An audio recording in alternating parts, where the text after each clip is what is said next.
अगला अध्याय आवरण पूजा की विस्तृत विधि तथा उक्त विधि से पूजा की महिमा का वर्णन।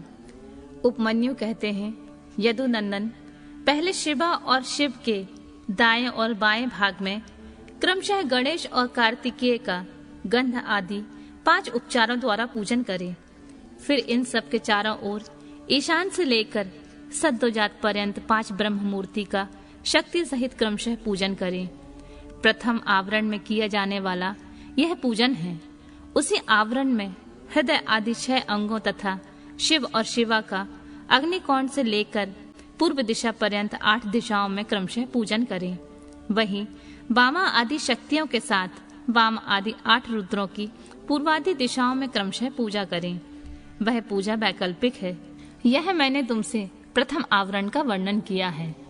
अब प्रेम पूर्वक दूसरे आवरण का वर्णन किया जाता है। श्रद्धा पूर्वक सुनो। पूर्व दिशा वाले दल में अनंत का और उनके वाम भाग में उनकी शक्ति का पूजन करें। दक्षिण दिशा वाले दल में शक्ति सहित सूक्ष्म देव की पूजा करें।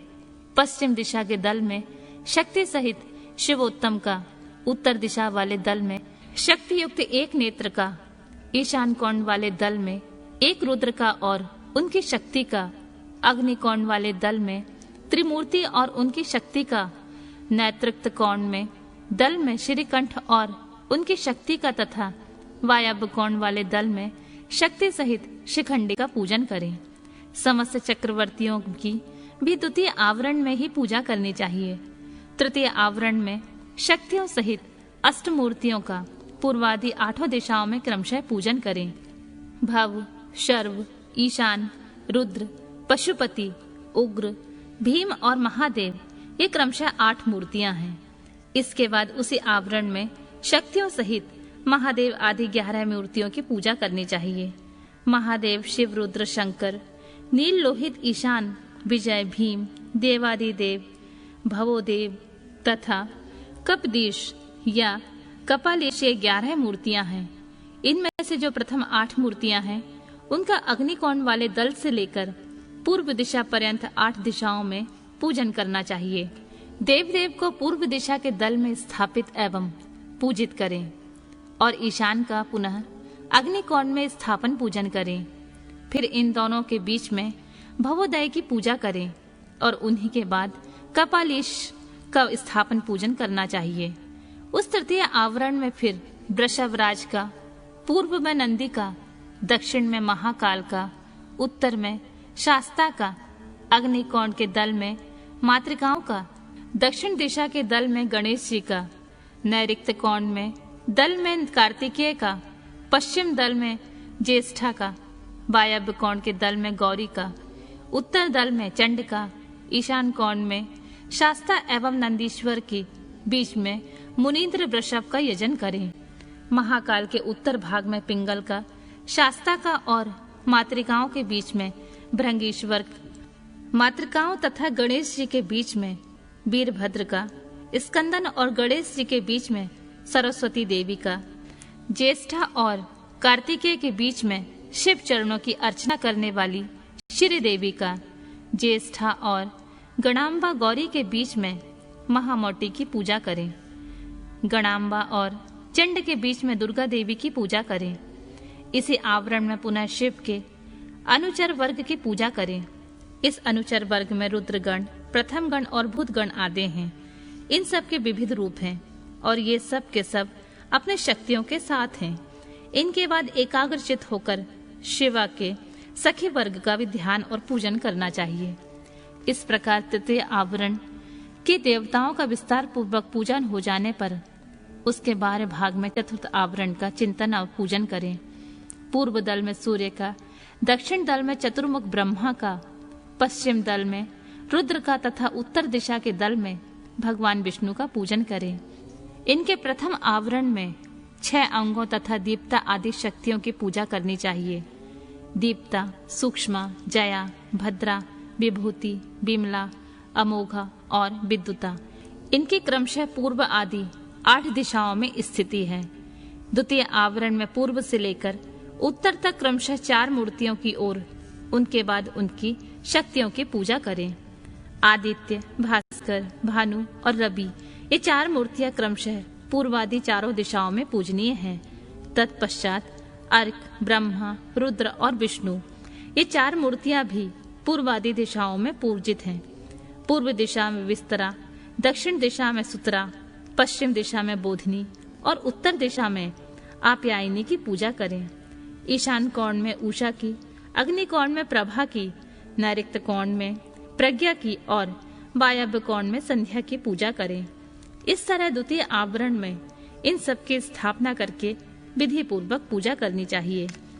तृतीय आवरण में सोम, मंगल, बुद्धिमानों में श्रेष्ठ बुध, विशाल बुद्धि बृहस्पति, तेजोनिधि शुक्र, शनिश्चर तथा धूम्र वर्ण वाले भयंकर राहु केतु का पूर्वादि दिशाओं में पूजन करना चाहिए।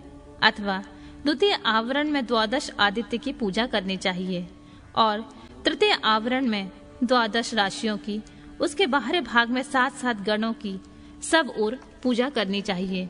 ऋषियों, देवताओं, गंधर्वों, नागों, अप्सराओं, ग्रामीणों, यक्षों, यातुधानों, 7 छंदों में अश्रों तथा बालिक खिलियों का पूजन करें।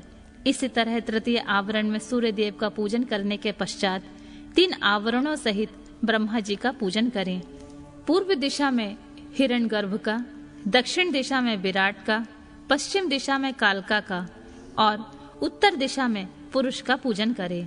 हिरण्यगर्भ नाम का जो पहले ब्रह्मा है, उनकी अंग कांति कमल के समान है, काल जन्म से ही अंजन के समान काले हैं और पुरुष स्फटिक मणि के समान निर्मल हैं।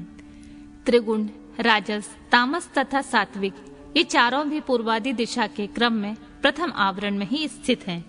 द्वितीय आवरण में पूर्वादि दिशाओं के दलों में क्रमशः सनत कुमार, सनक, सनंदन और सनातन का पूजन करना चाहिए।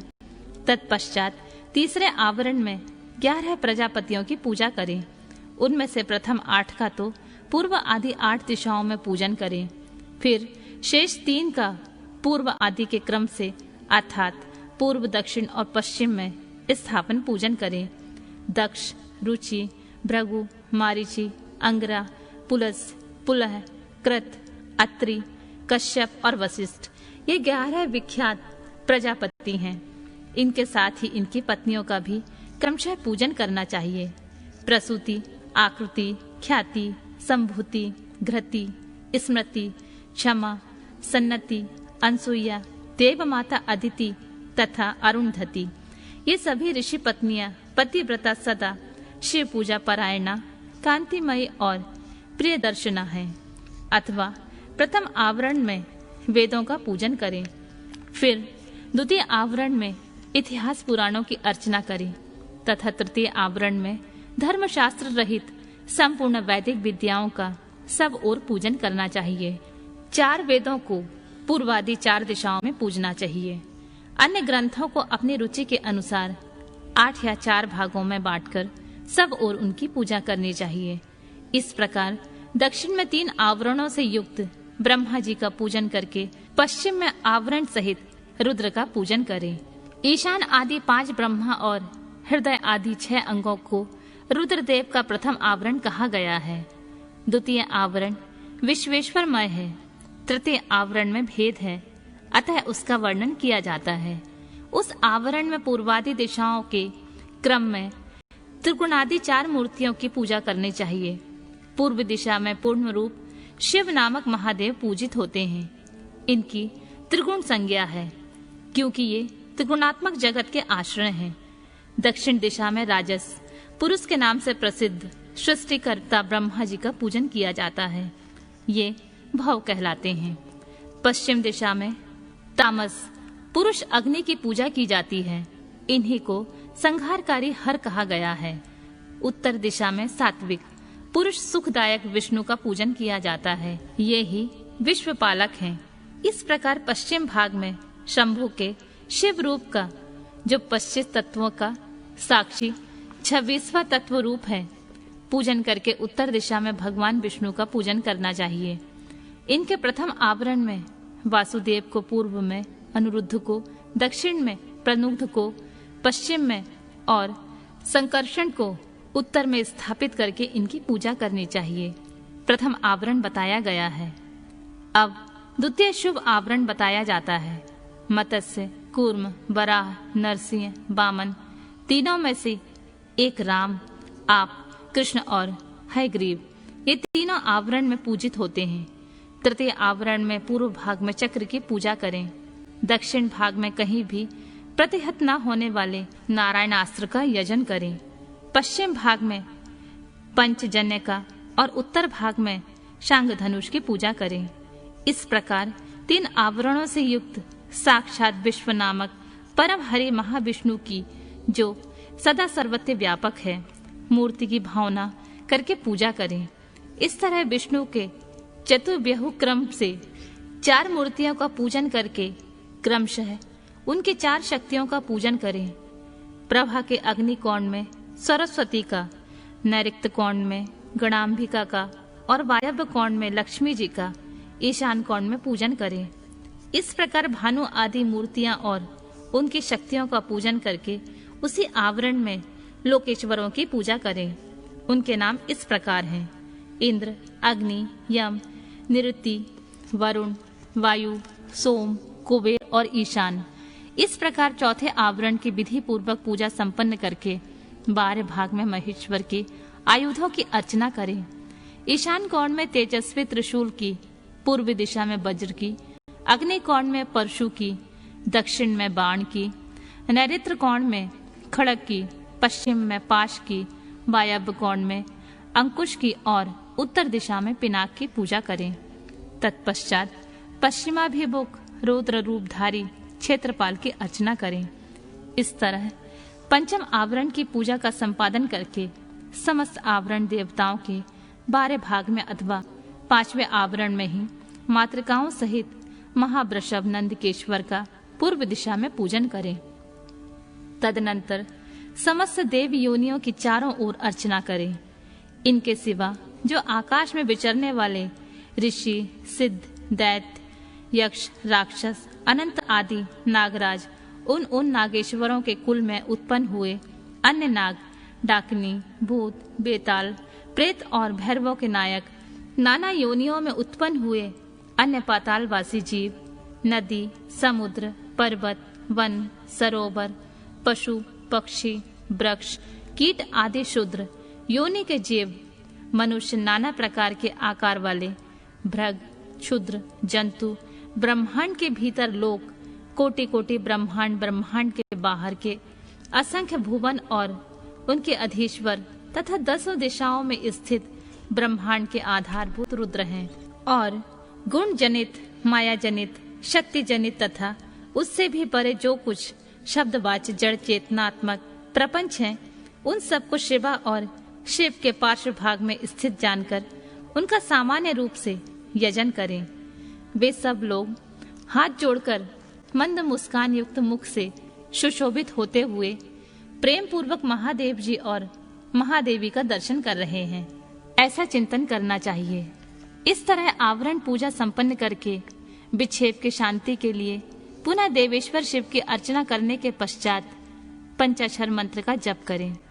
तदनंतर शिव और पार्वती के सम्मुख उत्तम व्यंजनों से युक्त तथा अमृत के समान मधुर, शुद्ध और मनोहर महाचरु का नैवेद्य निवेदन करें।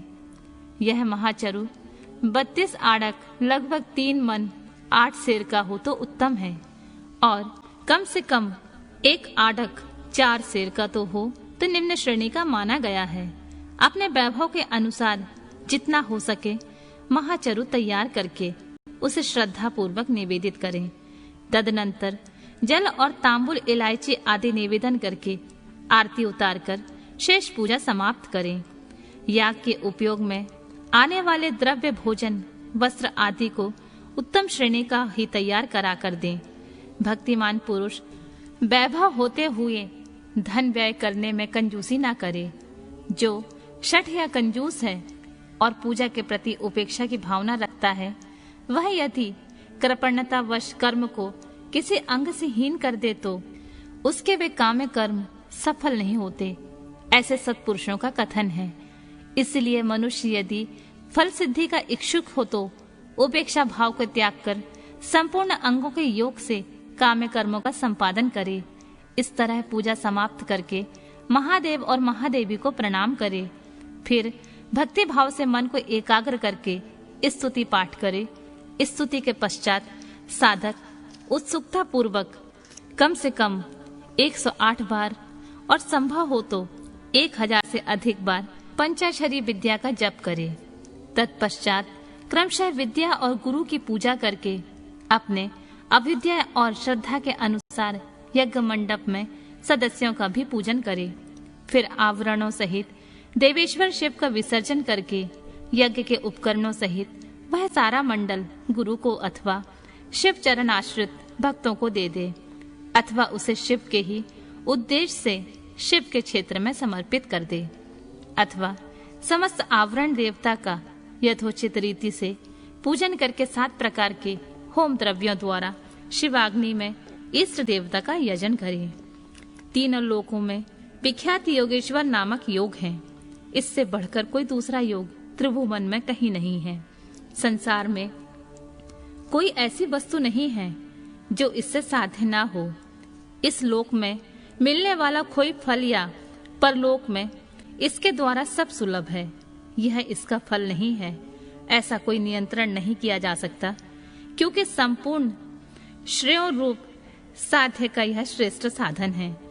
यह निश्चित रूप से कहा जा सकता है कि पुरुष जो कुछ फल चाहता है वह सब चिंतामणि के समान इसे प्राप्त हो सकता है। तथापि किसी क्षुद्र फल के उद्देश्य से इसका प्रयोग नहीं करना चाहिए, क्योंकि किसी महान से लघु फल की इच्छा रखने वाला पुरुष स्वयं लघुतर हो जाता है। महादेव जी के उद्देश्य से महान या अल्प जो भी कर्म किया जाए वह सब सिद्ध होता है। अतः उन्हीं के उद्देश्य से कर्म का प्रयोग करना चाहिए। शत्रु तथा मृत्यु पर विजय पाना आदि जो फल दूसरों के सिद्ध होने वाले नहीं हैं, उन्हीं लौकिक या पारलौकिक फलों के लिए विद्वान पुरुष इसका प्रयोग करे। महापातकों में, महान रोग से, भय आदि में तथा दुर्भिक्ष आदि में यदि शांति करने की आवश्यकता हो तो इसी से शांति करें। अधिक बढ़ चढ़कर बातें बनाने से क्या लाभ। इस योग को महेश्वर शिव ने शैवों के लिए बड़ी भारी आपत्ति का निवारण करने वाला अपना निजी अस्त्र बताया है। अतः इससे बढ़कर यहाँ अपना कोई रक्षक नहीं है। ऐसा समझकर इस कर्म का प्रयोग करने वाला पुरुष शुभ फल का भागी होता है। जो प्रतिदिन पवित्र एवं एकाग्रचित होकर स्तोत्र मात्र का पाठ करता है वह भी अभीष्ट प्रयोजनों का अष्टमांश फल पा लेता है। जो अर्थ का अनुसंधान करते हुए पूर्णिमा, अष्टमी अथवा चतुर्दशी को उपवास पूर्वक स्तोत्र का पाठ करता है उसे आधा अभीष्ट फल प्राप्त हो जाता है। जो अर्थ का अनुसंधान करते हुए लगातार 1 मास तक स्तोत्र का पाठ करता है और पूर्णिमा, अष्टमी एवं चतुर्दशी को व्रत रखता है वह संपूर्ण अभीष्ट फल का भागी होता है।